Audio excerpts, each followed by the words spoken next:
Dans le livre de 1 Thessaloniciens chapitre 5 au verset 18, la Bible nous dit: «Rendez grâce en toutes choses, car c'est là la volonté de Dieu pour chacun de vous.» Pourquoi est-ce que Dieu nous demande de rendre grâce en toutes choses? Il faut d'abord savoir que Dieu ne te demandera jamais de faire quelque chose s'il n'y a pas une bénédiction cachée derrière l'acte qu'il te demande de poser. Nous sommes beaucoup de chrétiens à prier, à jeûner, mais nous sommes très peu à rendre véritablement grâce. Alors que la Bible enseigne que la prière, généralement, elle est utilisée pour faire des demandes. Et la foi, elle nous permet de recevoir. Par contre, la gratitude, elle nous permet de sceller, d'ouvrir d'autres opportunités et de recevoir en abondance. Donc, la multiplication. La gratitude, ce n'est pas seulement dire merci à Dieu, mais c'est honorer Dieu. Gratitude, c'est reconnaître publiquement l'action de Dieu dans votre vie. C'est aussi l'honorer avant même que les résultats ne soient visibles. Gratitude, c'est aussi se positionner dans l'humilité de la dépendance vis-à-vis de Dieu. Psaume 50 au verset 23, la Bible nous enseigne que gratitude donc glorifie Dieu, mais ouvre aussi la voie du salut. Dans Hébreux chapitre 13 au verset 15, la Bible dit, et dit par lui, au fond, un sacrifice sans cesse de louange, c'est-à-dire le fruit des lèvres qui confessent son nom. La gratitude est donc une action volontaire. C'est un sacrifice sans cesse. Donc, en dépit des circonstances, en dépit des événements, en dépit de ce que nos yeux voient et en dépit de notre ressenti, nous devons toujours continuer à rendre des actions de grâce au Seigneur. Donc, à manifester notre gratitude à l'égard de Dieu.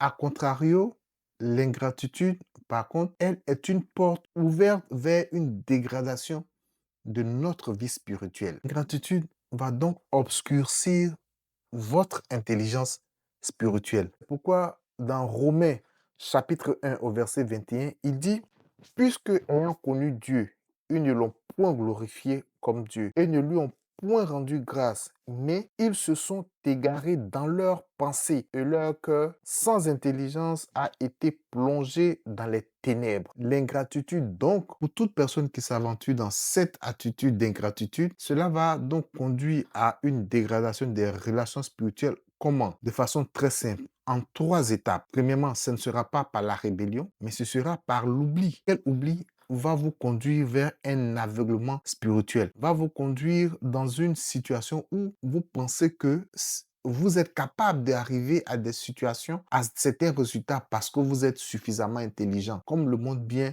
Romains chapitre 1 au verset 21. L'ingratitude va fermer le cycle que Dieu avait établi à votre avantage. Donc, fermera le cycle divin. En Deutéronome chapitre 8, verset 11 à 14 dit ceci. Garde-toi d'oublier l'Éternel, ton Dieu, en observant pas ses commandements, ses ordonnances et ses lois que je te prescris aujourd'hui. Lorsque tu mangeras et te rassasieras, lorsque tu bâtiras et habiteras de belles maisons, lorsque tu verras multiplier ton gros et ton menu bétail, augmenter ton argent et ton or, et s'accroître tout ce qui t'appartiendra, prends garde que ton cœur ne s'enfle et que tu n'oublies l'Éternel ton Dieu qui t'a fait sortir d'Égypte, de la maison de la servitude. Dieu avertit donc ainsi Israël que ce n'est généralement pas la pauvreté qui peut t'éloigner de Dieu, mais souvent l'abondance peut t'éloigner de la face de Dieu, peut t'entraîner dans un oubli. Et c'est pourquoi il met en garde Israël. Donc à travers d'Israël, il nous met en garde du fait que lorsque nous allons commencer à prospérer, nous ne devons pas oublier que c'est lui l'Éternel qui a permis, parce qu'il nous a fait sortir de la maison de la servitude, parce qu'il nous a fait sortir des difficultés dans lesquelles nous étions, parce qu'il nous aura fait sortir de la vie de misère dans laquelle nous étions, parce qu'il nous aura fait sortir des griffes du diable dans lesquelles nous étions. Vous remarquez bien, Jésus a démontré plusieurs fois que par la gratitude, on pouvait ouvrir le ciel sur sa vie. Par la gratitude, on peut ouvrir le ciel sur sa vie. Il a démontré que la gratitude précédait les miracles. Jean chapitre 6 au verset 11, la Bible dit gratitude. Si peut déclencher la résurrection. Donc, si dans tes affaires, si dans tes projets, tu sens une situation qui stagne, où tu sens que la mort est en train de te prendre, est en train de bloquer tes projets, rendre grâce à Dieu permettra de déclencher certaines situations et d'entraîner le relèvement, la résurrection de certains de tes projets. 11, verset 41 à 43 dit ceci. Ils ôtèrent donc la pierre et Jésus, levant les yeux en haut, dit, Père, je te rends grâce de ce que tu m'as exaucé. Pour moi, je savais que tu m'exauces toujours, mais j'ai parlé à cause de la foule qui m'entoure, afin qu'ils croient que c'est toi qui m'as envoyé. Ayant dit cela, il cria d'une voix forte, Lazare, sors. Voyez-vous, avant que Lazare ne soit ressuscité, que les yeux des autres voient, Jésus a rendu grâce au Seigneur avant d'ordonner la résurrection de Lazare. Comme quoi, rendre grâce entraîne la résurrection. Tu veux que certaines de tes affaires ressuscitent. Tu veux que des vies ressuscitent. Tu veux que tes projets ressuscitent. Bien-aimé, apprendre à rendre grâce à Dieu. Vous l'avez dit, la gratitude permet de sceller, elle permet de multiplier. Et ça se voit très bien avec les 10 lépreux. Chapitre 17, versets 15 à 19. La Bible dit quoi? L'un d'eux, se voyant guéri, revint sur ses pas, glorifiant Dieu à haute voix. Il tomba sur sa face aux pieds de Jésus et lui rendit grâce. C'était un Samaritain. Jésus, prenant la parole, dit, les 10 n'ont-ils pas été guéris? Les 9 autres, où sont-ils? Ne s'est-il trouvé que cet étranger pour revenir et donner gloire à Dieu? Puis lui dit, lève-toi, va, ta foi t'a sauvé. Et 10 guéris, seul est revenu pour rendre grâce à Dieu et lui, à cause de ce qu'il a rendu grâce à Dieu, il est passé. En plus de sa guérison, il a obtenu le salut. Mais comme je le dis, rendre grâce permet de sceller, permet de multiplier. Personnellement, je prie pas beaucoup pour faire des demandes, mais je rends beaucoup grâce à Dieu. Je lui dis merci pour ce qu'il a fait dans ma vie, pour ce que déjà j'ai et que j'aurais pu ne pas avoir si lui ne m'avait pas tendu la main. Je lui rends grâce pour ce qu'il a fait de moi un de ses serviteurs, alors qu'il aurait pu me laisser traîner et que le diable soit maître de ma vie. Parce que je lui rends grâce quand j'ai des difficultés. Le Seigneur m'a toujours répondu. C'est-à-dire, je n'ai vraiment pas eu besoin de prier Dieu pour mes problèmes, mais je lui rends constamment grâce. Et ça, cela m'ouvre énormément de portes. Bien aimé, la gratitude est tellement un acte hautement spirituel que lorsque tu apprends à rendre grâce, Dieu va changer ton intérieur avant même d'impacter les circonstances environnantes. Philippiens chapitre 4, versets 6 à 7. Fais connaître tes besoins par des prières et des supplications et même des actions de grâce. Paix de Dieu, un peu plus loin, gardera vos cœurs.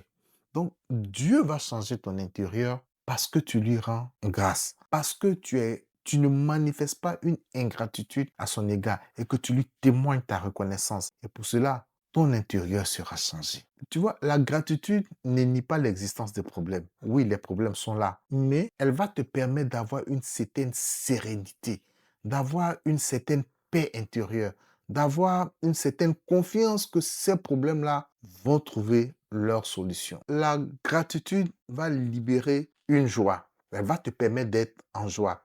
Dans le psaume 103, verset 2, la Bible dit, mon âme bénit l'Éternel, n'oublie aucun de ses bienfaits, de ses hauts faits. Tu peux bénir parce que tu es en joie. Et plus tu bénis, plus tu manifestes de la reconnaissance à l'égard de Dieu, plus ta joie sera grande, plus ta paix sera grande, plus ton cœur sera dans la réjouissance. La gratitude attire les bénédictions davantage. Dans le livre de Matthieu chapitre 25 au verset 29, la Bible dit que on donnera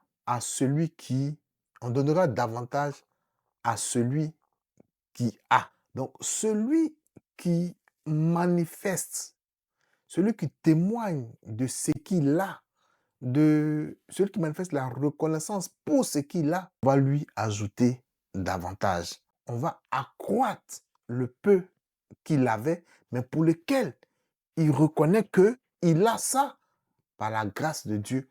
Eh bien, à celui-là, on ajoutera davantage. Donc, la gratitude permet d'attirer la bénédiction à l'abondance sur soi. Et bien aimé, moi, je l'ai expérimenté.